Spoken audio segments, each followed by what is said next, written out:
إن الذين قالوا ربنا الله ثم استقاموا فلا خوف عليهم ولا هم يحزنون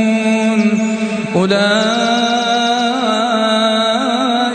أصحاب الجنة خالدين فيها جزاء بما كانوا يعملون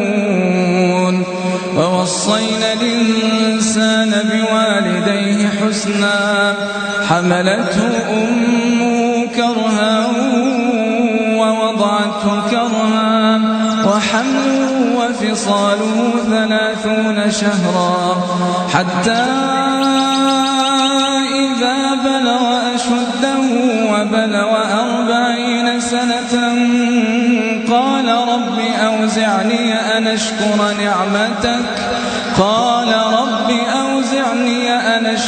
نعمتك التي أنعمت علي وعلى والدي وأن أعمل صالحا ترضاه وأصلح لي في ذريتي إني تبت إليك وإني من المسلمين أولئك الذين يتقبل عنهم أحسن ما عملوا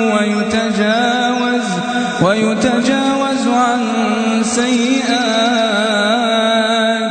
في أصحاب الجنة